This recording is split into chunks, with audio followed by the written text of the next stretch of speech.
ဆရာဝန်ဖြစ်ပေမဲ့ခုလိုကြောင်းရင်ကြောင့်ပြည့်တဲ့မှာအလောက်ကျန်းလုပ်နေရတဲ့အကြောင်းပြောလာရဲဆိုတော့ကြပါအားလုံးမင်္ဂလာပါဒီဗီဒီယိုမှာအားလုံးရဲ့အသေးဆွေမြန်မာနိုင်ငံရဲ့ပန့်ဂီတာလောကမှာအောင်မြင်ဆုံး DY ဖြစ်ရှက်တီခဲ့တဲ့ဘစ်ဘန် DY ရဲ့ Frontman ဆိုတော့ကြပါအကြောင်းပြောပြပေးကြပါမယ်စင်ပေါ်မှာပရိသတ်တွေကိုသူ့ရဲ့ဂီတာနဲ့တူဖန်ဆားခဲ့တဲ့ကြပါတယောက်အခုခါမှာတော့ကမ္ဘာချင်းမြို့တော်လို့တင်ဆောင်ခေါ်ဝေါ်ကြတဲ့ပြင်သစ်နိုင်ငံပါရီမြို့မှာဂျပန်စားတောက်ဆိုင်တစ်ခုမှာသူ့ဘဝကိုဘလို့အစ်စ်ကနေပြန်လဲရုန်းကန်နေရလေဆိုတာသူ့ရဲ့ပရိသတ်တွေအတွက်ချပြလာခဲ့ပါရီ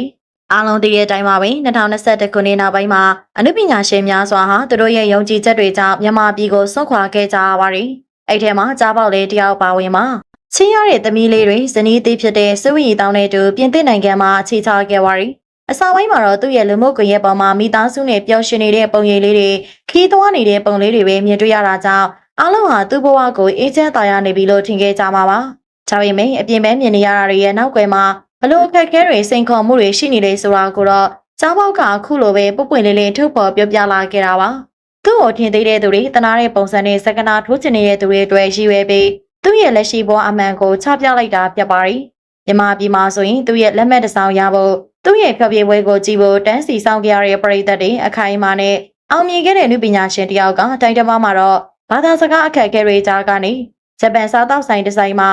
ငါးအစိမ်းတွေကင်တွယ်ရတဲ့အလုပ်ကိုကင်တွယ်နေရတယ်ဆိုတာကိုကြားပေါက်ကရဲဝဝင်ထုတ်ပြောခဲ့ပါတယ်။သူတင်ထားတဲ့ဓာတ်ပုံထဲမှာဆိုရင်စပုံမဝတ်စုံနဲ့ငါးတွေကိုကင်တွယ်နေတဲ့ကြားပေါက်ရဲ့ပုံရိပ်ဟာအားလုံးကိုစိတ်မကောင်းဖြစ်စေတာပါ။ကြားပေါက်ကပါရီကိုမရောက်ခင်ထိုင်းနိုင်ငံမှာတော့ကလည်းဂျွမ်တီအောင်စခရစ်ဘာသာပြန်တာတွေလုပ်ခဲ့ရပါသေးတယ်။အခုပါရီမှာကျတော့ဒီလုပ်တွေပါမန်နဲ့ကွန်ထရက်အမြဲတမ်းအလုပ်ခန့်စာရလို့အခုမှတရားဝင်ထုတ်ပြန်လာပါတယ်။ဒီစကားကသူ့ရဲ့ယူသားမှုနဲ့စူးစမ်းမှုကိုဖော်ပြနေတယ်လို့ပါပဲ။ကြားပေါက်ဟာနာမည်ကြီးဆိုတော့ဘွားကနေဘာကြောင့်ဒီလိုအလုပ်ကျန်းတွေကိုလုပ်ရလဲဆိုတော့မိကွန်းအတွေ့သူ့ရဲ့ဖြေကတော့ရှင်းရှင်းလေးပါပဲ။မိသားစုတက်ပါချစ်ရတဲ့သမီးလေးတွေဇနီးနဲ့သားလေးတွေအကောင်းဆုံးဘွားတစ်ခုပေးချင်လို့အကောင်းဆုံးပညာရေးအကောင်းဆုံးနေထိုင်စားသောက်မှုတွေပေးနိုင်မှုအတွက်ဘလို့လိုမျိုးကိုမစိုးလုပ်သွားမှာပါလို့သူကခိုက်ခိုက်မာမာပြောခဲ့ပါရီ။မြန်မာပြည်မှာဆိုရင်ဆိုတော့ကြားပေါက်ဆိုတဲ့နာမည်တစ်ခုလေးနဲ့သူ့မိသားစုကိုကောင်းကောင်းထားနိုင်မှာသိကြပါပဲ။ဒါပေမဲ့သူဟာသူ့ရဲ့ယုံကြည်ချက်နဲ့ယက်တီမှုတွေအိတ်သက်သာရှိတဲ့ဘဝကိုဆွလို့ပြီးဘာမှမသိသေးတဲ့အနာဂတ်ကို